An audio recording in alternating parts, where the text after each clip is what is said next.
قال له يا إمام، يقول الشافعي لمالك، قال نعم. قال استأذنك أبغى أروح العراق، أبغى أتعلم علم الإمام أبو حنيفة. المفروض يعطيه كف. يقول عندي وتقول أبغى أروح أتعلم في العراق؟ قال تتعلم علم أبي حنيفة، نعم ما اخترت، نعم اذهب إلى العراق. شوفوا أيضا منطقة كسب الناس. إن لم تكن معي فأنت ضدي، هذه ما هي بقاعدة. القاعدة تقول أختلف معك لكن أقبل منك. يا أخي لا تقبل رأيي لكن اقبلني، ليس شرطا تقبل رأيي لكن تقبلني أنا كإنسان، كإنسان لي كيان. قال نعم تذهب إلى هناك. طبعا الإمام أبو حنيفة كان قد مات، لكن الإمام أبو حنيفة قلنا أنه مات يوم ولادته. نعم. فقال تذهب إلى هناك. يقول يوم جيت بطلع استحيت، ما معي فلوس، بس استحيت أقول له أعطني فلوس أروح أتعلم علم ضدك. فقلت ليس معي مال لأذهب إلى العراق. قال نعطيك مالا تذهب على كلفتنا على حسابنا. يقول فدفع لي مصاريف السفرة. يقول ورحت. يقول والتقيت هناك بأكبر طلاب الإمام أبو حنيفة محمد بن الحسن. يقول فالتقيت به فعرفته بنفسي وجلست معه فأعجب بي أيما إعجاب. أخذ يعني مفاتيح علم أهل العراق، يبغى يرجع مرة ثانية. يقول فعدت إلى الإمام مالك. طبعا هو لما مات الإمام مالك استكمل علم أهل العراق وله هناك يعني أيضا. هو الآن مات الإمام مالك لما رجع المدينة بعدها بفترة. يقول أنا أبغى أرجع للعراق أخذ علم العراق، لكن أنا ما عندي فلوس. وخوالة وينهم فيه؟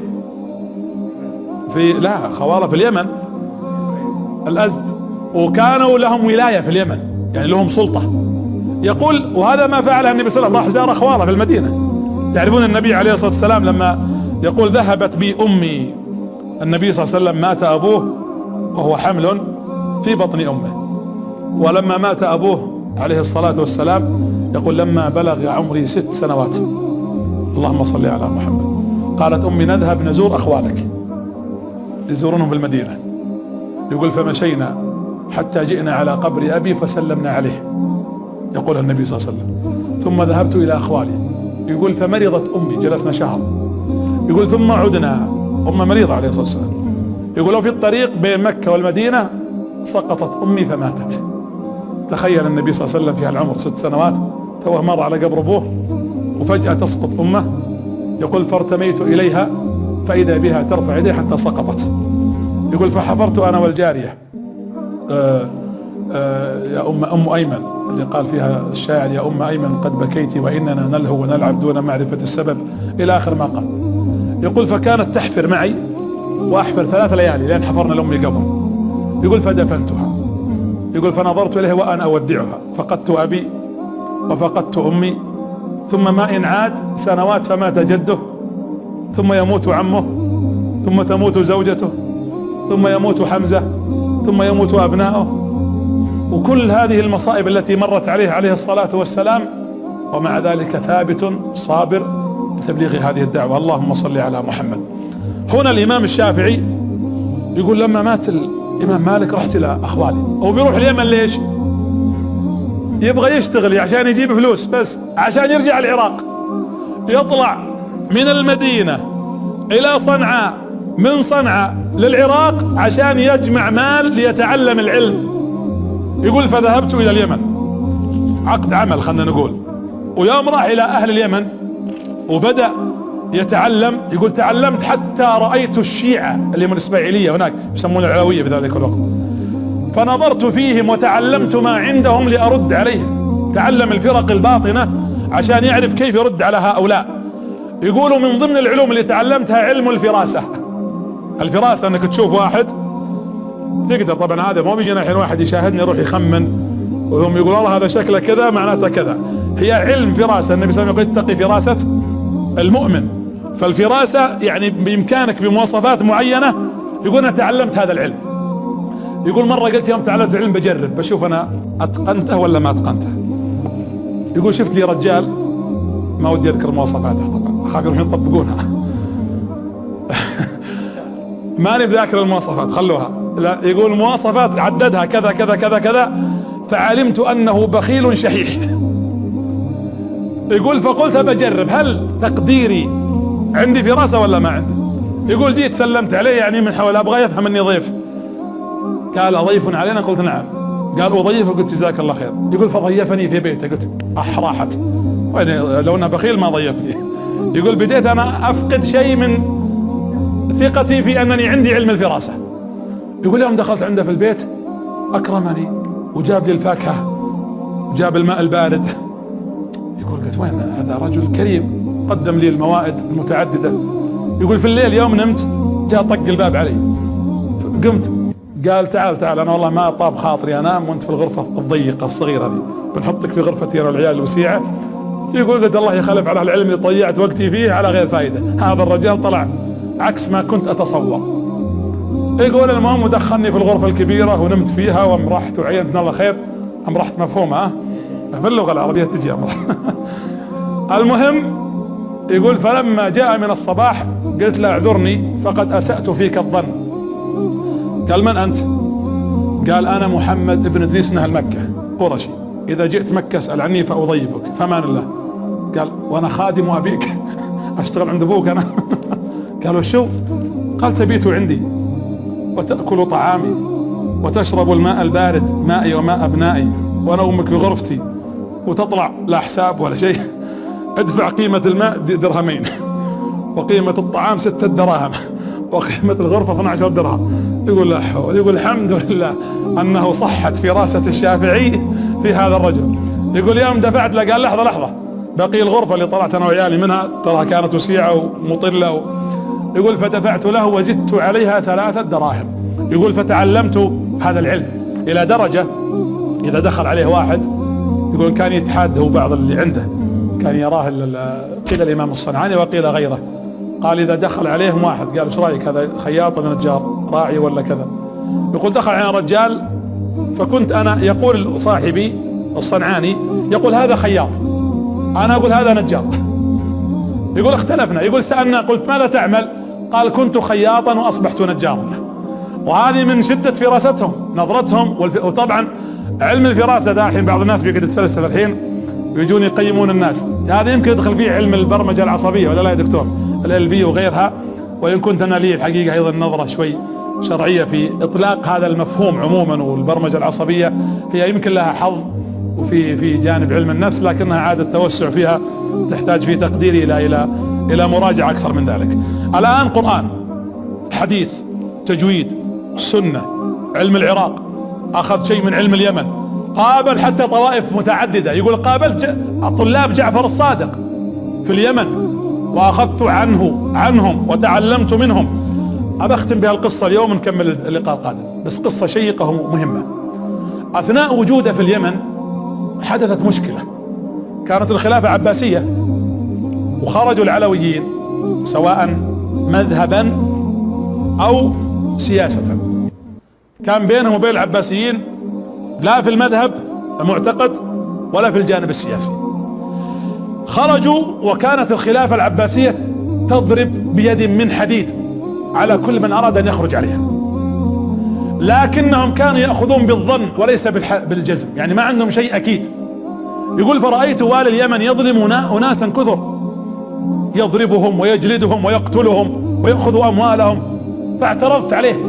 وهذه رسالة للغرب، نقول شوفوا تاريخنا، رغم أنهم طائفة ليست على مذهبنا، إلا أن الإمام الشافعي وقف أمام الوالي في ذلك الوقت قال لا تظلم ولا يجرمنكم شنآن قوم على أن لا تعدلوا اعدلوا هو أقرب للتقوى. حاول. طبعا الإمام الشافعي كان لسانه يقطر عسلا ومقنع، وإذا تكلم وخطب أفحم وأقنع الناس. الوالي سكت الإمام الشافعي ما سكت، والي اليمن. فقام والي اليمن كتب فيه إلى الخليفة هارون الرشيد، كتب بسم الله الرحمن الرحيم من والي اليمن إلى خليفة المسلمين: أفيدك بأن لدينا 9 نفر، أحدهم رجل يسمى محمد بن إدريس الشافعي، كلهم فسقة زنادقة يحملون بألسنتهم ما لا يحمله الخوارج بأيديهم وسيوفهم. يقول لسان الرجال عن 100 سيف. زعل هارون الرشيد فأرسل له رسالة قال ابعثهم إلي للعراق محمولين على ظهور الإبل، يعني من غير تكريم، يعني خلينا نقول يقول فحط معه 9 كلهم خارجين لصقهم فيه، وحطها العاشر على اساس انه يخلط الامام الشافعي من جملة الناس المنحرفين. يقول لما دخلوا على الخليفة هارون غضبان، هذا وين اللي جالس يشي بنا ويتكلم علينا وينازلنا في ملكنا وفي خلافتنا وغير ذلك. يقول لما دخلت عليه وانا قبل ادخل قلت وش اسوي له؟ كان عمره ذاك الوقت 32 سنة. شوفوا الاقدار سبحان الله العظيم، شوفوا حكمة الله. هو رايح اليمن عشان يجمع فلوس ويروح العراق، ووصلها الله مجاني. الله يسر له الامور هالمشكلة عشان يركب على ما يقولون محفول مكفول ويروح للعراق. حكمة الله بالغة، ولذلك انت انوي النية الطيبة واترك الباقي على الله سبحانه وتعالى، لتكن نيتك صادقة. يقول والله فركبت على الدواب وانا اقول رايح العراق، هو كان بيقعد 4 سنين عقب يجمع فلوس، وجت مشكلة وركبوا الطيارة مجاني وراح. الطيارة طبعا مصطلحنا المعاصر، فراح. يقول فوصلت الى بيت القصر الخليفة. يقول اثر الجنود والعسكر مرة زعلانين والسيوف مرفوعة، ويعرف في ذلك الوقت اذا رفعت السيوف حال دخول الناس معنى ان الخليفة عنده احكام اعدام قصاص ضرب بالسيوف. يقول يوم شفت السيوف مشهرة علمت انه لا مجال ولا مفر. يقول اللهم اني لجأت اليك باسمك اللطيف. اسماء الله الحسنى يا جماعة، احنا ترى لازم نلجأ الى الله باسمائه الحسنى. اللهم انا نسألك باسمائك الحسنى وصفاتك العلى، نسألك اللهم بكل اسم هو لك سميت به نفسك او انزلته في كتابك او علمته احدا من خلقك او استأثرت به في علم الغيب عندك. ويدعو يقول وانا اخذت اسم اللطيف، اللهم يا لطيف الطف بي، اللهم يا لطيف اكفنيه بما شئت، اللهم يا لطيف سدد قولي. يقول الموضوع موضوع موت، حياته موت، اما تكون او لا تكون. يقول لما دخلنا ووقفوا الناس، يقول 10 حنا، يقول انا اخر واحد، ال9 قدامي. يقول فيسألهم هارون ماذا تقول في كذا وكذا وكذا؟ يقول فيردون عليه خوارج، وعندهم اختلال في الفكر واختلال في المذهب وفي المنهج. يقول فيتأكد من كلامه ويقص راس الاول. يقول الامام الشافعي والله رأيت رؤوسهم تتطاير في مجلسه. يقول لين جاء دوري خلاص، يقول ما عاد انتهى الموضوع. يقول انا وصلت اصل هارون يعني 9 قبلي كلهم يتحدونه، معناته انا بيفرمني فرم بالمعنى هذا خلاص اذا انا وصلت الى المرحلة. يقول فنظر الي، فلما نظر قال ما اسمك؟ يقول يسأل كل واحد شو اسمك وش تقول في كذا؟ قلت محمد ابن ادريس ابن شافع ابن سائب ابن العباس، قبل ذلك ابن عثمان ابن العباس ابن شافع ابن سائب القرشي المطلبي. هو يبغى يجمعه ابن عمك ايش. شوفوا ايضا احيانا اختيار الكلمة يا جماعة، ترى بعض الناس كثرة حذرته تضيع عليه كثير من المصالح. من كثر هذره كثر خطأه، ومن كثر خطأه قل حياؤه، ومن قل حياؤه في رواية فالنار أولى به. هذا أثر طبعا، فالنار أولى به. ولذلك احفظ لسانك أيها الإنسان لا يلدغنك إنه ثعبان. اللسان ذا خطير. يقول العلماء الكلمة قبل أن تخرج في فمك فهي أسيرتك، فإذا خرجت كنت أنت أسيرها. الكلام والهذر والقرقرة في كل شيء ترى مين من صفات المروءة، ولا هي من صفات الرجال والعقلاء حتى من النساء. الرجل يتكلم بكلام موزون، يعرف ماذا يقول ومتى يقول وماذا أما الفوضى هذه مصيبة. كم من إنسان أرداه لسانه. شاهد الكلام يقول الإمام الشافعي قلت ابن عمك. قلت من أنت؟ منين جيت ولد عمي أنت؟ قال أنا محمد بن إدريس الشافعي. وأنت العباسي؟ جدي علي، جدي عبد المطلب، وجدك العباس، وجد أولئك علي، لكنني أخالفهم في القول والعمل، إلا أني رأيت ظلما من واليك في اليمن يضرب القاصي والداني من غير وجه حق، والله قال في كتابه ولا يجرمنكم شنآن قوم على أن لا تعدلوا اعدلوا هو أقرب للتقوى. قال تعلمنا؟ علمنا العدل؟ هارون قال لا بل أتعلم أنا منكم، فالعلم جاءنا من ابن عباس. شوف كيف بدأ، العلم علمكم يا العباسيين، حنا عيال على علمكم. شوفوا الأدب. يقول هو ما يعرف أن هذا ما بعد صار إمام، توه لم يشتهر. الشافعي ما زال شابا لم يشتهر اسمه. قال فسمع هارون الرشيد هذا الكلام قلت إنك تؤلب الناس علينا. ليش تألب الناس طيب هناك؟ قال ما ألبت أحدا يا أمير المؤمنين، إنما منعت ظلما، إن الظلم يزيد الكراهية وإن العدل يزيد المحبة، فإني خفت عليك ولم أخف منك. أنا خايف عليك على ملكك، لأني لو تركت الوالي يظلمهم كرهوك أكثر وعبثوا وخربوا أكثر، فأنا منعته من الظلم حتى يلجأ إلى العدل، وفي النتيجة في النهاية أنهم يحبونك ويحترمونك. قال هارون والله إن لديك عقلا كبيرا. رجال عقلك كبير، بدأ يرتخي. قال لكن من يصدقني في قولك؟ يعني من يصدق، من يزكيك؟ يقول تلفت لماح، يقول فنظرت فإذا محمد بن الحسن، هو قد زاره في العراق قبل سنتين، يقول فنظرت فإذا محمد بن الحسن على يمينه، عالم إمام أكبر أئمة العراق بعد الإمام أبو حنيفة. قلت يزكيني الشيخ الجليل العالم تلميذ أبي حنيفة الذي على يمينك محمد بن الحسن. طبعا لو أني أنا مكان محمد بضعف نفوسنا، هذا مدرسة الرأي وهذا مدرسة الأثر، واضح أن الرجل يعني بادي يظهر اسمه الإمام الشافعي، أقول خله يقول وش دخلني فيه، في تقديرنا البشري اللي يمكن يكون ممتلئ حسدا. محمد وأيضا موقف هارون ذبح 9 قبله، لو محمد قال وش دخلني أنا أتورط، بقول ما أعرفه ولا أدري عنه. قال فالتفت هارون قال يا إمام أتعرف هذا الرجل؟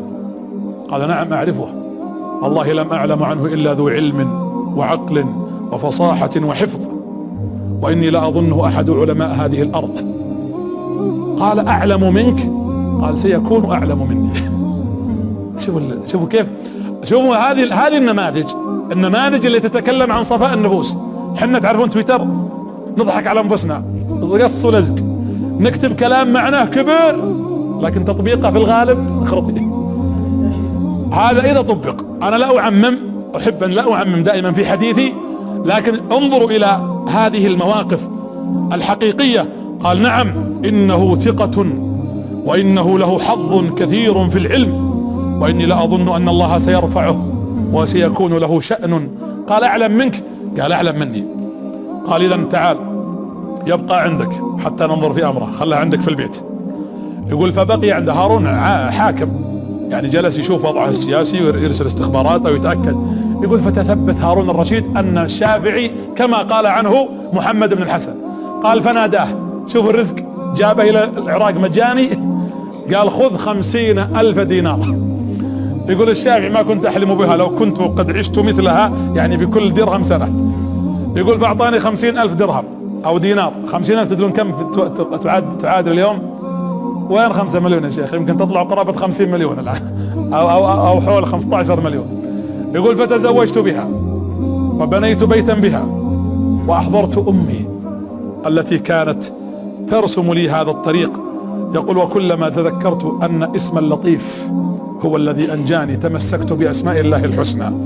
قالوا من سنة 34 أو 32 سنة عمره إلى 36 سنة، قيل 34 قيل 36، بقي 2 أو 4، وأخذ يتعلم علم أبو حنيفة حتى أتمه. يقول جمعت علم أهل العراق وعلم أهل المدينة وعلم أهل اليمن، وجمعت القرآن والسنة والحديث وعلم الأنساب والشعر.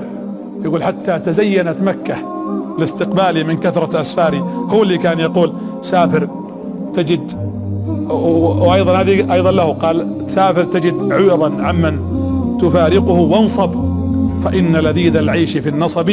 إني رأيت وقوف الماء يفسده، إن سال طاب وإن لم يجري لم يطب، والأسد لولا فراق الغاب ما افترست، والسهم لولا فراق القوس لم يصب. يقول الأسد لو أنه جالس في مكان رابض ما كل فريسته، والسهم إذا ما أطلقته وبقي في قوسه ما أصاب، وأنا تحركت مثل الأسد فأكلت فريستي، وتحركت أو أطلقت كما يطلق السهم فأصبت العلم الذي أريد. حدث عظيم بعد عودته طبعا إلى مكة رحمه الله تعالى. سيرة عظيمة نكملها إن شاء الله تعالى في لقائنا القادم. الإمام الشافعي هذا واحد من نماذج أمتنا. أقول للأمة وللأجيال والمشاهدين اقرأوا التاريخ إذ فيه العبر ضل قوم ليس يدرون الخبر. اللهم اجمعنا بأئمة العلم والهدى ورثة الأنبياء والرسل حملة الشريعة والعلم.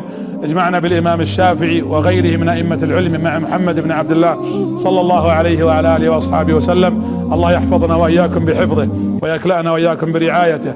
الله يحفظ من يشاهدنا خلف الشاشات. قولوا آمين. الآباء والأمهات والأجداد والأخوات والإخوان والأبناء، أسأل الله أن يفرج عن المهمومين، وأن يطلق المساكين المسجونين، وأن يشفي المرضى، وأن يعافي المبتلين، وأن يقضي الديون. ونسأل الله جلت قدرته أن يحفظ رجالنا المرابطين على حدودنا. اللهم احفظهم واربط على قلوبهم وسدد رميهم. اللهم من كان منهم مريضا أو مجروحا فعافه واشفه، ومن كان قد مات فاجعله من تعداد الشهداء يا رب العالمين. ثبتهم واعدهم إلى أهليهم وديارهم سالمين غانمين. واحفظ علينا أمننا وديننا وحدودنا وبلادنا وسائر بلاد المسلمين.